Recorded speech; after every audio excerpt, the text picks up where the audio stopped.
গভীর মনোযোগ দিনের জায়গা লাগায় এবং আবু লাহাব উতবা সাইবা আবু জাহেল এরকম বড় বড় যারা কাফের বেঈমান ছিল এরাও তো সুদের সাথে লিপ্ত ছিল, কথা বল ঠিক কিনা? এরা সুদি কারবার করতো, জিনাত করতো, ব্যভিচার করতো, আর আল্লাহর হাবিবের দুশমনি করতো। কিন্তু আল্লাহ তাআলা হাবিবুর নবীকে বলতেন, ইয়া রাসূলুল্লাহ, ইয়া হাবিবাল্লাহ, আপনি কোনো টেনশন করবেন না, আপনি কোনো চিন্তা করবেন না, লা তাহজান ইন্নাল্লাহা মা'ানা। আপনি শুধু একা নাই, আপনার সাহাবীরা শুধু আপনার সাথে নাই নবী গো, আমি আল্লাহ রাব্বুল আলামিন আপনার সাথে আছি। হ্যাঁ, আল্লাহ সুবহানাল্লাহ। আল্লাহ তাআলা হাবিবের কিবরিয়া নূর নবীকে বলতেন, ইয়া রাসূলুল্লাহ, ইয়া হাবিবাল্লাহ, আপনি কোনো টেনশন করবেন না, চিন্তা করবেন না, আপনার বিপক্ষে যারা যায় অবশ্যই অবশ্যই আমি আল্লাহ তাআলা তাদেরকে ধ্বংস করে দেব। আল্লাহ তাআলা সূরাতুল লাহবের মধ্যে জানাই দিলেন, বিসমিল্লাহির রাহমানির রাহিম। আল্লাহু আকবার। আল্লাহ তাআলা জানেন, নবী হে আপনি বলুন, তাব্বাত ইয়াদা আবি লাহাবিন ওয়া তাব। সুবহানাল্লাহ। আল্লাহ তাআলা জানেন, নবী গো, তাব্বাত ইয়াদা আবি লাহাবিন ওয়া তাব। নবীজি আপনি জানায় দেন, ধ্বংস হোক আবু লাহাবের হস্ত এবং ধ্বংস হোক সে নিজেও। আল্লাহ তাআলা জানায় দিলেন, নবী গো, আল্লাহ তাআলা আপনার পক্ষে, আপনার বিপক্ষে যিনি হাত তুলেছে, যিনি অস্ত্র ধরেছে, আপনার বিপক্ষে যিনি কথা বলেছে, যেই কথা বলুক না কেন, আমি আল্লাহ পক্ষ থেকে অর্ডার আসলো, ইলহাম জারি হয়ে গেল, নবী আপনি বলে দিন আর হস্ত যে বংশে নিজের জয় করেছে, আবু জাহেল ধ্বংস হবে, আবু লাহাব ধ্বংস হবে। কথা কার? আল্লাহ। জোরে বলেন আল্লাহ। এই আবু লাহাব সেনার সাথে যুক্ত ছিল, নবীজির দুশমনি করত, সাহাবায়ে কেরামের দুশমনি করত। এই আবু লাহাব নবীজির দুশমনি করত। আল্লাহর পক্ষ থেকে মেসেজ চলে আসে, ইয়া রাসূলুল্লাহ, আপনি টেনশন করবেন না, আপনি হক কথা বলবেন, ইসলাম প্রচার করবেন, আপনার বিরুদ্ধে যেটা যাবে আমি আল্লাহর পক্ষ থেকে অ্যাকশন শুরু হয়ে যাবে। আল্লাহ। এখন সুদ করে বিরুদ্ধে ওয়াজ করলে ওই দেখবেন সুদ তো হুজুরের দিকে বাঁকা করে তাকায়, বাবা আছে কি না? আছে। হুজুরের সমান কমবে না বাড়বে, বলে বাড়বে। এখন হুজুর যদি চিন্তা করে সুদ পাস করা যাবে না, আর আমি বলে হক কথা যারা বলবে না, জানার বড় যারা বলবে তারা হচ্ছে মহাশয়তান, বিষয়টা মহাশয়তান। কিয়ামতের মুসিবতের দিনে যারা সুদি কারবার করবে, আল্লাহর হাবিব বলেন, আমি জাহান্নামের পথ দিয়া ওই যে মেরাজের নদীতে আমি আসতেছিলাম, আমি নজর করে দেখলাম কিছু সংখ্যক লোক পেট অনেক বড় হয়ে গেছে, আর তাদের পেটগুলা কিছুক্ষণ পরে খামাস করে ফেটে যাচ্ছে, আর এই পেটের মধ্যে থেকে দেখলাম অসংখ্য টাকা যুক্ত জাকুম ফল, যেই ফলের কথা কোরআনে বলা হয়েছে, সুদখোরদেরকে জাকুম ফল খাওয়ানো হবে। এই ফল খাওয়া পরে তার পিছনকার রাস্তা দিয়া নারী মাটির মধ্যে বের হয়ে গেছে। আল্লাহর হাবিব বলে, ও আল্লাহর ফেরেশতা, এদের পেটের মধ্যে কি আছে? ফেরেশতারা বলে, ইয়া রাসূলুল্লাহ, ইয়া হাবিবাল্লাহ, আপনার উম্মতের মধ্যে একদম তারা সুদ কারবার করবে, তারা সুদ খাবে, এই সুদখোরদেরকে এই জাকুম ফল খাওয়ানো হবে। এই জাকুম ফল পেটের মধ্যে যাওয়ার পর মানুষের মতো পোকার মতো কামড়াইতে থাকবে, এই যন্ত্রণা সহ্য করতে পারবে না, তখন তারা সমুদ্রের মধ্যে পানি খাওয়ার জন্য তার টেনশন হয়ে যাবে, দৌড়াদৌড়ি করবে। এই যে দেখতেছেন নদী দুধের নদী, সাত বিচ্ছুরিত নদী। এই পানি যখন বান্দার মুখের মধ্যে দিবে, বাবা এই যে গরম পানি খাওয়ার সাথে সাথে বান্দার বিশুদ্ধ রাস্তা দিয়া জাহান্নামে বান্দা চলে যাবে। এটা হলো সুখের শাস্তি। কিসের শাস্তি? এইটা জানার পরে যদি কেউ খায়, কেউ যদি চিন্তা করে সুদ খাইলে 42 বার নিজের মায়ের সাথে জেনা হয়, এখন চিন্তা করতে যে আমি সুদ খাই, আমি তো জেনা করি না, কথা কয় না। এইটাকে আমার কথা না, ছেলের কথা। আসলে জোরে বলে এটা আল্লাহ হাবিবের কথা। আল্লাহ হাবিব জানাই গেলে ও মানুষেরা, আল্লাহ তাআলা বলতেছে মা আদনা আনহুমা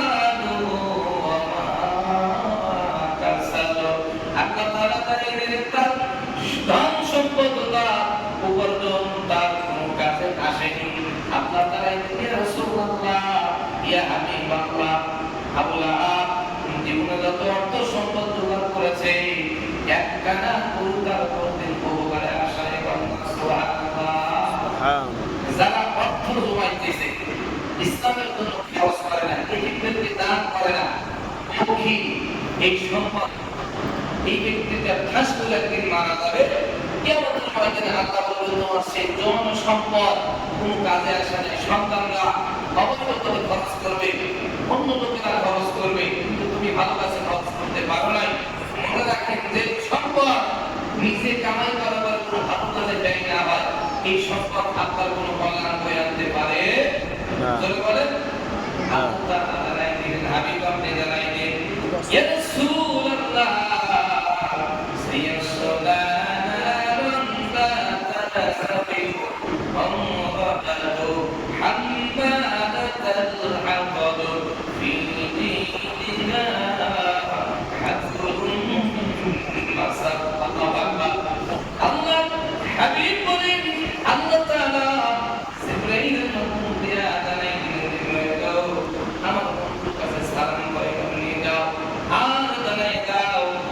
প্রবেশ করলে লিহান অগ্নিতে, লিহান হলো একটা জাহান্নামের নাম, অগ্নিশিখা। জাহান্নামের আগুনের নাম হলো লিহান। যেমন দুনিয়ার বুকে এ বাবা সূর্য যদি আপনার পানির উপরে পড়ে, যেমন ঢেউ খেলাইতে থাকে, এই লিহান অগ্নিশিখা। আবু জাহেল, আবু লাহাব সেই ব্যক্তি লিহানের মধ্যে পতিত হবে। এই কথা রাসূলকে জানিয়ে দেওয়া হলো, ইয়া রাসূলুল্লাহ, ইয়া হাবিবাল্লাহ, আপনি জানায় দেন এই আবু লাহাব দুনিয়া থেকে যাওয়ার সাথে সাথে অগ্নির ঢেউ লিহানে এই জাহান্নামের মধ্যে আল্লাহ তাকে দাখিল করে দিবে। লিহান অগ্নির শিখা, অগ্নির ঢেউ, এটা কিন্তু পানির ঢেউ না। কিসের ঢেউ? আগুনের ঢেউ। একটু চিন্তা করেন, আপনি অয়েল জ্বালাইতেছেন, জ্বালানোর সময় হাতে একটু স্যাক লেগেছে, এটা কি সহ্য হয়? অনেক সময় কালো হয়ে যায়, হঠাৎ করে মনে হচ্ছে বিশ্বে আমার হাতের মধ্যে একটু স্যাক লাগলো, কালো হয়ে গেছে। একটু সহ্য যদি না হয়, একটু চিন্তা করেন আগুন কিরকম ঢেউ খেলাইবে। এই আগুনের মধ্যে যদি শুদ্ধকে দেওয়া হয়, সেনাপতিকে দেওয়া হয়, যেমন দেওয়া হয়েছে আপনার আবু লাহাবকে। কাকে দেওয়া হয়েছে? আবু লাহাবকে দেওয়া হয়েছে। এবং তার স্ত্রীও যেন যে ইন্ধন দহন করে, এবং আবু লাহাবের স্ত্রী এই একই শাস্তিতে পতিত হবে। সুবহানাল্লাহ। নবীর বিরুদ্ধে যারা গেছে তাদেরকে আল্লাহর পক্ষ থেকে অটোমেটিকলি গজব চলে এসেছে তখন থেকে। কথা বলা ঠিক কিনা? আল্লাহ তাআলা জানাই দিলেন, ইয়া রাসূলুল্লাহ, আপনি জানাই দেন আর তার পরদেশ বাগান রজ্জু এবং তার গলায় জাহান্নামের রশি বাঁধা হলো। আবু লাহাব ইন্তেকালের পরে তার গলার মধ্যে আবু লাহাবের শরীর পর্যন্ত ছিল দুর্গন্ধ। আবু লাহাবের শরীর দিয়ে দুর্গন্ধ বেরিয়ে গেছে। আল্লাহর হাবিব বলতেছেন, আমার উম্মতেরা সাহাবীরা শোনো, এই আবু লাহাবের এই কি হবে, এই হবে। 1000 বছর আগে আল্লাহর হাবিব বলে গেছে, কথা বলা ঠিক কিনা? সেই জন্য বর্তমান সময় আবু লাহাবের মতো যারা ইসলাম মানবে, এদের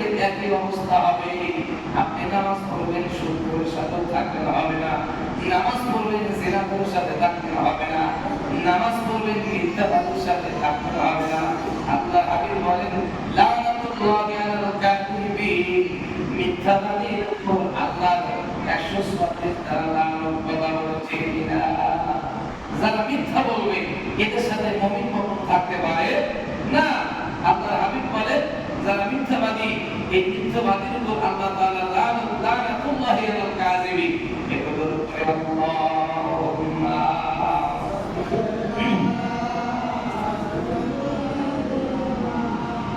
مولانا محمد ওয়া আলা আলি সাইয়্যিদিনা। محمد সম্মানিত হাজিরিন, আল্লাহ পাকের সৃষ্টির মধ্যে কেবলমাত্র শুধু জিন এবং মানুষ আল্লাহর নাফরমানি করে। বেকার কিন্তু নামাজ পড়া ফরজ না, পিপিলিকার কিন্তু নামাজ পড়া ফরজ না। ফরজ কি? সবাই বলেন। মিথ্যা কথা বলা, সবুর করে খাওয়া কিচ্ছু না। কিন্তু প্রত্যেকটা বস্তু নিয়মিত কিন্তু আল্লাহ তাআলা দাসত্ব করে গোলামি করে, নিয়মিত কিন্তু আল্লাহর জিকির করে। সুবহানাল্লাহ। এই জন্য পশু পাখি, গৃহ পশু পাখিকে করে খাবার দেওয়া যায়। আরে বাবা, মানুষ দুশ্মন করে, কিন্তু এই পশুগুলা সোনার পশুগুলি দুশ্মন করে না। কথা বলছে কিনা?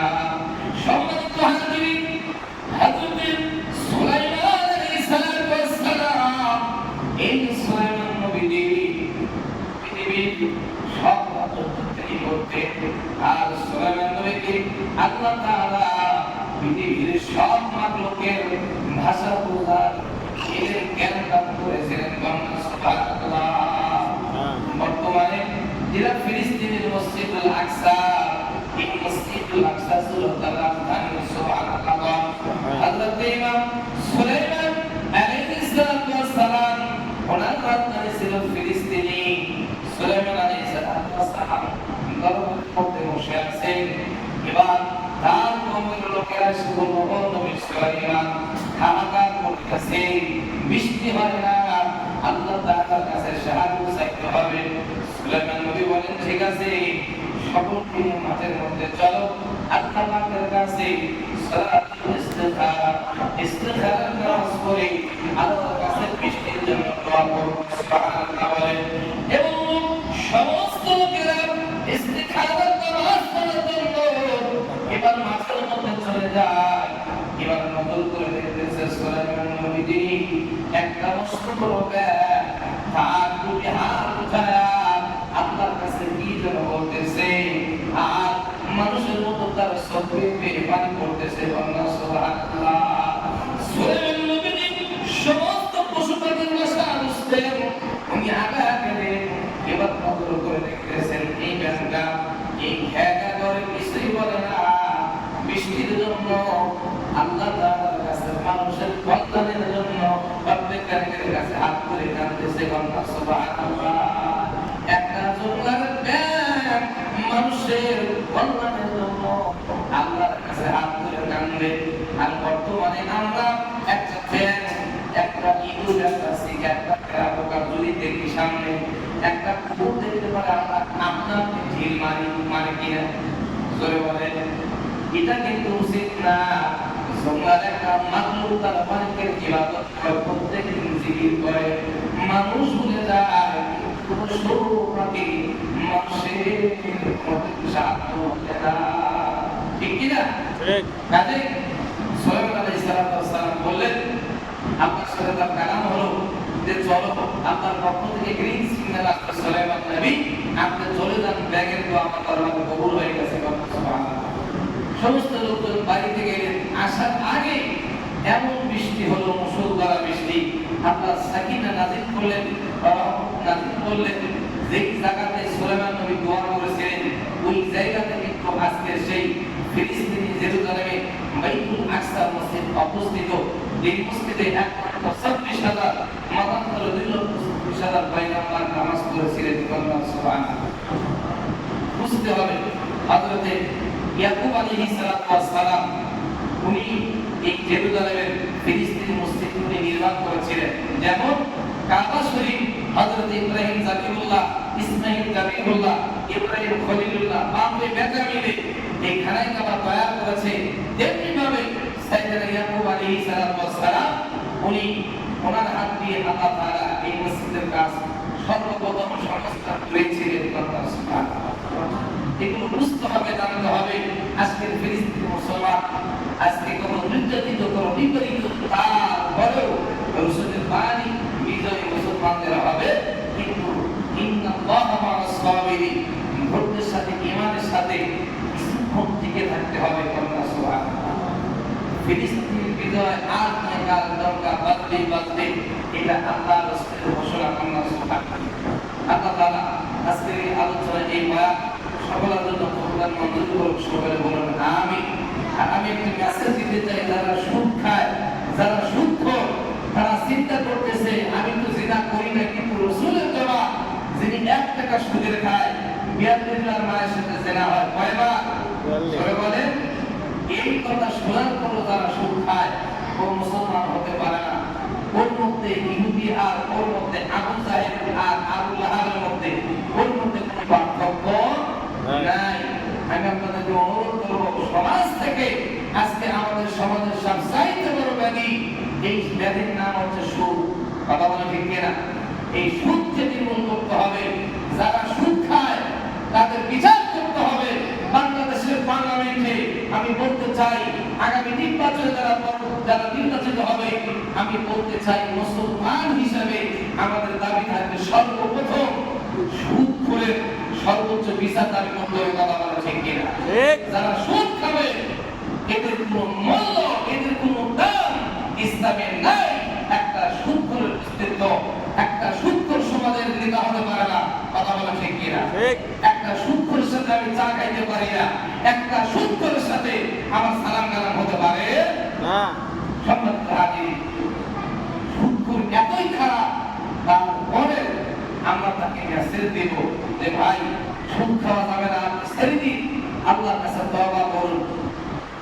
এই বলে তাকে গালিগালাজ করবো, এটা করা যাবে না। তাকে মেসেজ দিতে হবে। আল্লাহ তাআলা প্রত্যেকটা গুনাহগারকে, যারা এই কবিরা গুনাহের সাথে লিপ্ত রয়েছে, আল্লাহ পাক প্রত্যেককে হেদায়েত দান করুন।